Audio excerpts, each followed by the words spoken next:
సుశీల, ఏంటి మొహమ్మద్ అన్నా? ఎలాగోలా మంచిగా జరిగిందమ్మా. చివరికి ఆ పుణ్యం నీకే దక్కిందిలే. మంచిది. దాన్ని చెరిచి నాశనం చేయడానికి ఇక్కడ ఒక పెద్ద పోటీయే జరిగిందిగా. దానికి కష్టం అని వస్తే ఒక్కడు కూడా ముందుకు రాలేదు. ఇప్పుడు అందరూ ఏం అడుగుతున్నారు తెలుసా? ఆ పాపమోహం ఎవరిదని అడుగుతున్నారు. దానికి భయపడే ఎవడు కూడా బజార్లోకి రావడం లేదు. ఇలా వీరత్వం చూపించిన వాళ్ళందరూ వెళ్ళి దాంకున్నారు కదా, అదే మంచిదేలే.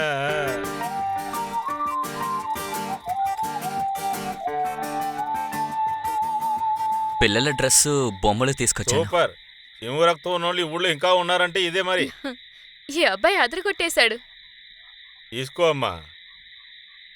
అది వాడు కష్టపడి సంపాదించిన డబ్బులమ్మా. నేనిచ్చే జీతంలో కొద్ది దాపెట్టుకుని వాటితో కొన్నదమ్మా. వీడేనమ్మా మగాడంటే. సరే అయితే నేను బయలుదేరనా? నీకెలాంటి సహాయం కావాలన్నా వాడు చేస్తాడులే. మేమిద్దరం ఎక్కడో ఉంటే నా కొట్టు సంగతి ఇక అంతే. మొహమ్మద్ అన్నా, ఏం చేయను? ఈ వివరం తెలియని ఈ అమ్మాయిని, ఆ చిన్న బిడ్డని వదిలేసి వెళ్ళగలనా? బిడ్డ ఏడ్చినా కూడా తనకేం తెలియడం లేదు. ఈ గుడిసెలో ఏదో ఒక సందు నుంచి ఏ కుక్కో నక్కో ఆ చిన్న బిడ్డని తీసుకువెళ్ళిపోతేను? యా అల్లా, అలాగేం జరగదులే అమ్మా. అది మాత్రమే కాదు, నాకిదంతా అసలు అలవాటే లేదు. ఎవరైనా మగ మనిషి అండ లేకుండా. నేనిప్పుడు ఏం చెప్పాలో అర్థం కావటం లేదు. దిక్కులేని వాళ్ళకి ఆ దేవుడే దిక్కమ్మా. సరే నేను ఇక బయలుదేరతాను.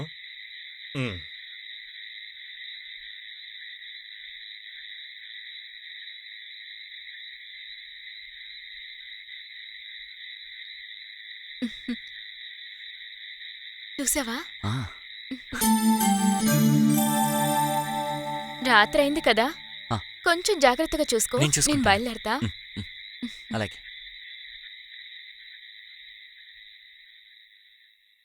ఏంటి వీడు ఈరోజు సంతోషంగా ఉన్నాడు? ఆ అమ్మాయికి ఈరోజు ఒక బిడ్డ పుట్టింది కదా, అందుకే లీవ్ ఇచ్చేసారు. అలాగా? తప్పు చేసిన వాళ్ళు ఏ టైంలో ఏదైనా చేయొచ్చు కదా. నేను బిడ్డను చూశాను. అదెప్పుడు? సుశీల చూపించింది. ఎలా ఉంది? అది ఎవరి మొహం అయినా సరే నీ మొహంలాగా ఉండదు. ఎందుకంటే వీడు దానికి కూడా సరిపోడు.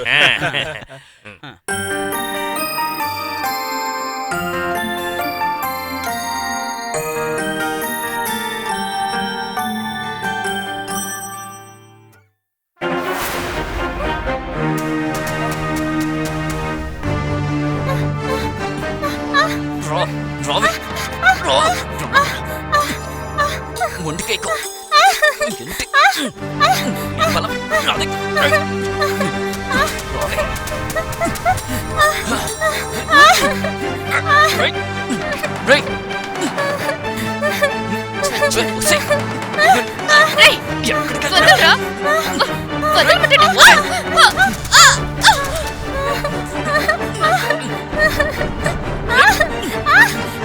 దుర్మార్గుడా, మీరందరూ ఇలా చేసే కదరా దానికి ఒక బిడ్డనిచ్చారు.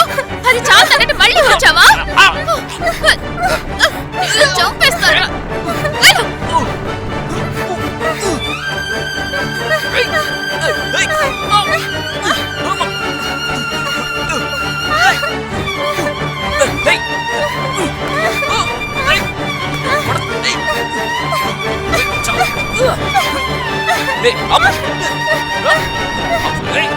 అందరూ చూస్తున్నారు.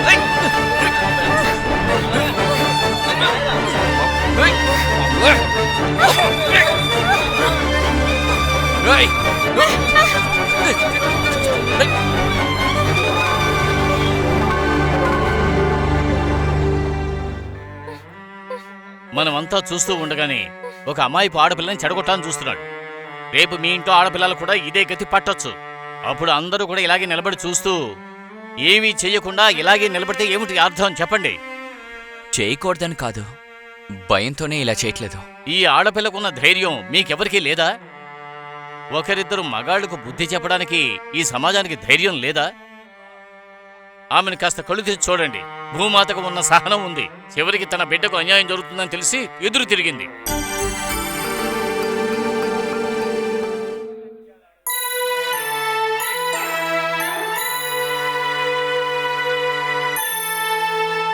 ఏదేమైనా శక్తి చాలా ధైర్యవంతురాలు. అదిప్పుడు అర్థమైంది.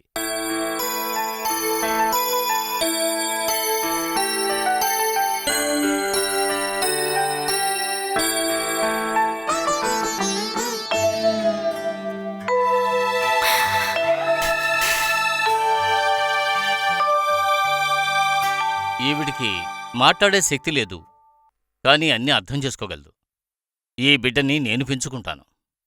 తండ్రి లేని ఈ బిడ్డకి నేను తండ్రినవుతాను. పద.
గురుగారు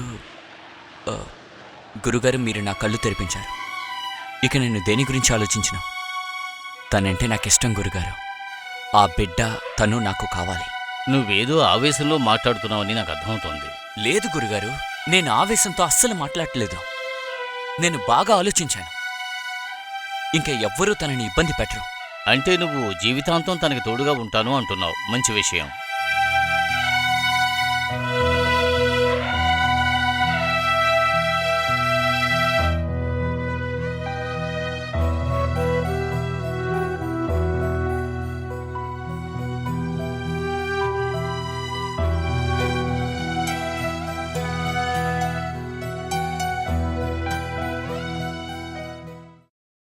నేను ఆమెతో అన్ని విషయాలు వివరంగా చెప్పాను. ఇదిగో, ఆ దేవుడు మిమ్మల్ని చల్లగా చూడాలి. ఆయుష్మాన్ భవ, దీర్ఘ సుమంగళీ భవ.